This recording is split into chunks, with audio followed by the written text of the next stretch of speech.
this year we were asked to come along to the print show to talk about a new show being launched at the end of this year, 2025 I should say, in conjunction, so the print show and the sign show coming together. And again, the technology we use, there's actually lots of crossover, so there really seems to be a synergy. We're about trying to make the industry a good and healthy place to trade and to be, and if the trade show can actually help with that, why wouldn't we want to get behind it? My name's Craig Brown, I'm the CEO of the British Sign and Graphic Association, and we just recently rebadged back from the ISA. We represent the sign companies and the supply chain into the sector, so we'll look at standards, British BSI, for example, 559 on manufacturing. We'll work with the colleges and also help with the education process, so MVQs and apprenticeships. And we're lucky enough now actually to have two of our board members who are full-time or part-time assessors for the qualification route. If you're looking to go for a tendering process, often not one of the questions is asked is, are you a member of your own trade association? So for that, it's a tick box exercise. I'd like to think we're a little bit more than that. We're very much trying to create a community feel.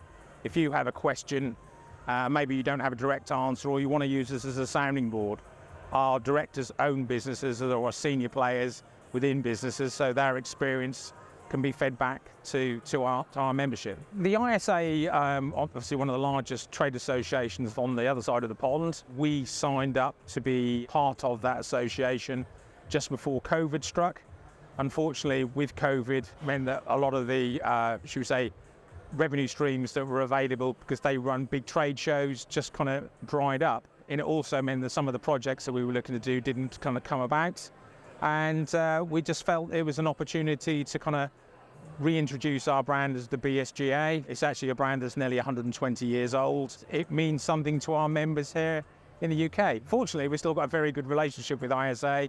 We still have that interaction. If our members want to go to their shows stateside, they'll actually still kind of give that hand-holding exercise to make the process actually work. We've run the sign surgery for 3 or 4 years now, and again, because our industry is made up of traditionally lots of small, individually run businesses, the business owners don't necessarily have a conduit to actually talk about business-related issues. So they'll call us, we can act as a mentor, sounding board, give that type of advice. The sign surgery has kind of given us a bit of a springboard. And I think there's a real crossover between the sign and print.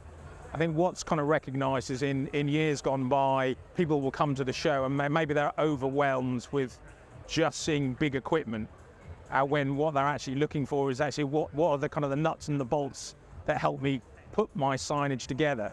And I think the organisers have actually recognised that, and there's a neat crossover. The visitors that come to look at the big kits, also have an interest in the smaller items and vice versa. So it's kind of a win-win scenario. So as a trade association, we're happy to support it, as we believe the other trade associations are as well.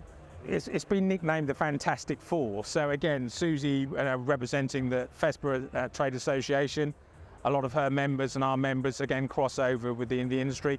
Jack Guccia, again with his knowledge, I would say on the editorial side, kind of help people put information together.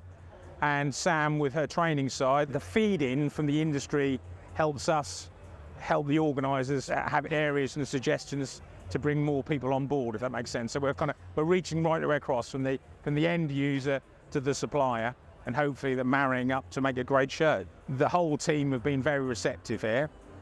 If there's ideas that people have, again, drop an email, drop a line, use the mobile. I've got a notepad down here at the moment that's probably got 3 or 4 pages of suggestions so far. So I will feed that back to the show organisers and we'll see where it goes.